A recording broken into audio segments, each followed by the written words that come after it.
Hello everyone, as you all know, this is Niharika Tiwari. So guys, we are back with another video related to your series Business Management, and in this video we are going to discuss about the new topic that is organization. Right इससे पहले हम लोगों ने discuss किया है कि planning क्या होता है. नेक्स्ट जो आता है वो आता है आपका ऑर्गेनाइजिंग या कहें ऑर्गेनाइजेशन. राइट, तो यहाँ पे हम ऑर्गेनाइजिंग क्या होता है उसको समझेंगे, उसके मीनिंग को अंडरस्टैंड करेंगे, थोड़ा बहुत उसके कॉन्सेप्ट को समझेंगे और फीचर्स जो आइडेंटिफाई हो सकते हैं जो थोड़े इंपॉर्टेंट्स हैं उसको भी हम इस वीडियो में कवर अप करेंगे. राइट गाइस, इस वीडियो को लास्ट तक देखेंगे. इससे पहले वाले वीडियोस आपने नहीं देखे हैं तो चैनल की प्लेलिस्ट में जाके उसे देख सकते हैं. Right, so without any further delay let's start this video.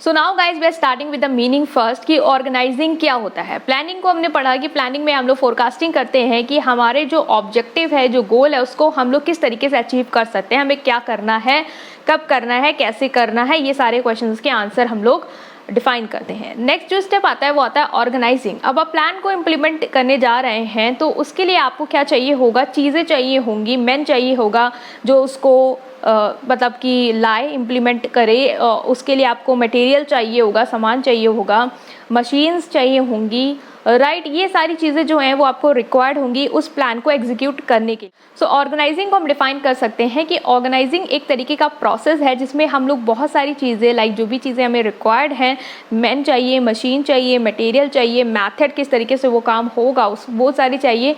तो इन सारी चीज़ों को ऑर्गेनाइज करना प्रॉपरली ताकि जो ऑब्जेक्टिव वो अचीव हो पाए उसे हम लोग कहते हैं ऑर्गेनाइजिंग. राइट, बेसिकली चीज़ों को ऑर्गेनाइज करना, सिस्टमैटिक वे में उनको अरेंज करना.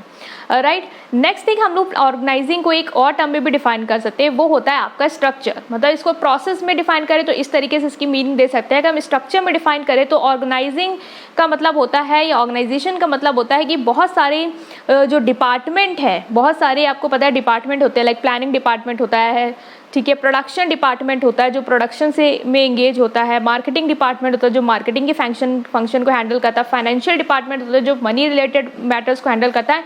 जब इन सारे डिपार्टमेंट के बीच में हम लोग क्या करते हैं, रिलेशनशिप इस्टेब्लिश करते हैं कि ये लोग आपस में कैसे कोऑपरेट करेंगे. राइट, लाइक प्रोडक्शन जो डिपार्टमेंट है उसको मार्केटिंग की ज़रूरत होगी, मार्केटिंग डिपार्टमेंट है उसको पैसों की ज़रूरत होगी तो वो फाइनेंस डिपार्टमेंट से लेगा. तो इन सारे डिपार्टमेंट के बीच में जब हम लोग रिलेशनशिप इस्टेब्लिश करते हैं और इनके सिस्टमैटिक वर्किंग को प्रमोट करते हैं तो वो भी क्या कहलाता है, आपका ऑर्गेनाइजिंग या ऑर्गेनाइजेशन कहलाता है. राइट, सो हम ऑर्गेनाइजिंग को दो टर्म में डिफाइन कर सकते हैं. पहला है प्रोसेस, दूसरा है कि स्ट्रक्चर. स्ट्रक्चर किस बेस में कि जो भी डिपार्टमेंट है, जो भी यूनिट्स हैं उनके बीच में कैसा रिलेशनशिप है. रिलेशनशिप दो चीज़ को लेकर हो सकता है, एक अथॉरिटी और एक रिस्पॉन्सिबिलिटी. अथॉरिटी मतलब पावर कैसे उनके बीच में है और रिस्पॉन्सिबिलिटी कैसे वो लोग शेयर करते हैं, उसको हम लोग कहते हैं ऑर्गेनाइजिंग. राइट, सो इसको हमने क्लियर किया कि ऑर्गेनाइजिंग है क्या. ठीक है, तो हमने इसको यहाँ पे कवर अप कर लिया है. नेक्स्ट हम लोग इसके फीचर्स को भी थोड़ा बहुत देख लेते हैं ताकि आपको ऑर्गेनाइजिंग और अच्छे से क्लियर हो जाए. सो नाउ गाइस, पहले जो फीचर्स वो डिस्कस करेंगे कि organising is the function of management. आपको पता है ऑर्गेनाइजिंग क्या है, मैनेजमेंट का फंक्शन है. मैनेजमेंट के 5 फंक्शन होते हैं, प्लानिंग होता है, ऑर्गेनाइजिंग होता है, स्टाफिंग होता है, डायरेक्टिंग होता है, कंट्रोलिंग होता है. तो ऑर्गेनाइजिंग जो है वो मैनेजमेंट का दूसरा फंक्शन है जो कि बहुत इंपॉर्टेंट है कि प्लानिंग के बाद आप चीज़ों को लाइए, अरेंज करिए ताकि वो ऑब्जेक्टिव को हम अचीव कर पाएँ. राइट, सो ये क्या है, आपका फंक्शन है एक मैनेजमेंट का, important function of management. Next is based on objective. Organising का कोई ना कोई ऑब्जेक्टिव होता है, मतलब कि जो आप मटेरियल, मशीन, मैथड इन सबको अरेंज करने में इतना समय दे रहे हैं, इनको सिस्टमैटिकली ला रहे हैं, इनमें रिलेशनशिप इस्टेब्लिश कर रहे हैं, डिपार्टमेंट में रिलेशनशिप इस्टेब्लिश कर रहे हैं कि किस तरीके से जो मैन है वो रिसोर्स को यूज़ करेगा, फाइनेंस जो है वो किस तरीके से अरेंज होगा. ये सारी चीज़ों को जब आप कंसिडर कर रहे हैं तो इन सारी चीज़ों में आप क्या कर रहे हैं, एक ऑब्जेक्टिव को अचीव करने का टारगेट कर रहे हैं कि अगर मैंने इन सारी चीज़ों को अरेंज करा प्रॉपर्ली, रिलेशनशिप अच्छे से चल रहे हैं, बिल्ड हैं, तो जो हमारा ऑर्गेनाइजेशन का ऑब्जेक्टिव है वो कोई भी हो सकता है, ग्रोथ का हो सकता है, प्रॉफिट का हो सकता है, वो हम क्या कर पाएंगे, इजिली ले पाएंगे, मतलब कि अचीव कर पाएंगे. राइट, सो ये भी एक इंपॉर्टेंट फीचर है, that is it is based on objective.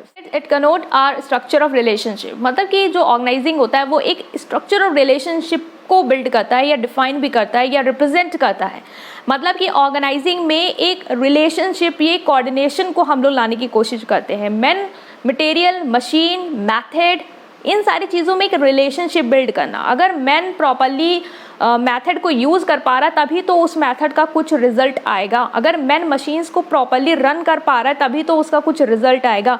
तो इनमें रिलेशनशिप भी इस्टेब्लिश करना है। ऐसे नहीं आपने मैन को इधर लाके खड़ा कर दिया, मशीन वहाँ पटक दिया, मटेरियल इधर पटक दिया, इनमें कुछ भी रिलेशन नहीं है, कोई किसी को यूज़ कैसे क्या करना है किसी को कुछ नहीं पता, तो ऑब्जेक्टिव क्या अचीव हो पाएगा? नहीं हो पाएगा। उसमें रिलेशनशिप बिल्ड करना, अलग अलग डिपार्टमेंट में भी रिलेशनशिप बिल्ड करना, उनको साथ लेके जाना, उनमें कोऑर्डिनेशन बैठाना, उनमें अथॉरिटी और रिस्पॉन्सिबिलिटी को डिवाइड करना, डिस्ट्रीब्यूशन करना उनकी जॉब्स को, ये सारा वर्क कौन कहलाता है? ऑर्गेनाइजिंग कहलाता है। तो ये एक रिस्ट्रक्चर ऑफ रिलेशनशिप को क्या करता है? कनोट करता है। तो ये भी आप याद रखें। Next and very important feature is कि ऑर्गेनाइजिंग जो होता है it establish a relationship of authority and responsibility among the department. Department के बीच में अथॉरिटी एंड रिस्पॉन्सिबिलिटी के रिलेशनशिप को बिल्ड करता है। मतलब कि कौन सा पर्सन किससे ऑर्डर लेगा और कौन किसको ऑर्डर देगा, ये आपका ऑर्गेनाइजिंग बताता है। ये एक रिलेशनशिप बिल्ड करने पे फोकस करता है। अगर आपको ये पता होगा कि आपका बॉस कौन है, किससे आपको ऑर्डर लेने हैं और ये बॉस को पता है किसको से ऑर्डर देना है, तो यहाँ पे रिलेशनशिप ईजिली बिल्ड हो पाएगा और एक रिजल्ट या एक आउटपुट आ पाएगा। वरना किसी को जब पता ही नहीं है कि किसको किससे ऑर्डर देना है, किसको क्या करना है, रिलेशनशिप क्लियर ही नहीं है, तो वहाँ पे ऑब्जेक्टिव भी अचीव नहीं हो पाएगा। सब आपस में क्या रहेंगे? कंफ्यूज रहेंगे। तो आपने क्या किया? चीज़ों का अरेंजमेंट प्रॉपर नहीं किया, उनको ऑर्गेनाइज नहीं किया। तो ये क्या है? ऑर्गेनाइजिंग का बहुत बड़ा फंक्शन या ऑर्गेनाइजिंग का बहुत अच्छा फीचर है कि ये रिलेशनशिप जो है अथॉरिटी रिस्पॉन्सिबिलिटी का उसको बिल्ड करता है। तो ये सारे क्या हैं? आपके फीचर्स हैं। एक और लास्ट फीचर है कि ये क्या करता है? जो जॉब्स होता है, डिवीजन होता है वर्क का, वो करता है। मतलब कि वर्क को कैसे डिवाइड करना है। आपके मैन हैं, जितने भी एम्प्लॉयज़ हैं, उनमें काम को कैसे डिवाइड करेंगे, किसको क्या काम करना है, किसको प्रोडक्शन का हैंडल करना है, किसको मार्केटिंग देखनी है, किसको फाइनेंस देखना है, किसका क्या जॉब है उस सेक्टर में भी। लाइक फाइनेंस में भी किसकी क्या ड्यूटी है कि मनी रिलेटेड एक्सपेंस को देखना है या मनी रिलेटेड इनकम को देखना है, तो वो भी कौन कब क्या कर रहा है, कैसे कर रहा है, उसको भी आप क्या करते हैं? डिवाइड करते हैं प्रॉपरली, ताकि जो रिलेशनशिप है वो ईजिली मेंटेन रहे। राइट, सबको अपना अपना काम पता हो, सब उस काम में स्पेशलाइज्ड हो, ये भी प्रमोट करता है आपका ऑर्गेनाइजिंग। तो यहाँ पे हमने डिस्कस किया कि ऑर्गेनाइजिंग को आप कैसे डिफाइन कर सकते हैं as a process and as a structure. Next thing जो हमने यहाँ पे क्लियर की है वो क्लियर की है कि इसके फीचर्स कौन कौन से हो सकते हैं। इससे आपको ऑर्गेनाइजिंग क्या है ये बिल्कुल क्लियर हो गया होगा। नेक्स्ट पार्ट में हम डिस्कस करने वाले हैं ऑर्गेनाइजिंग प्रोसेस क्या होता है, सो उसको आप ज़रूर देखेंगे। इस वीडियो को लाइक करेंगे, चैनल को सब्सक्राइब करेंगे। Right guys, thank you.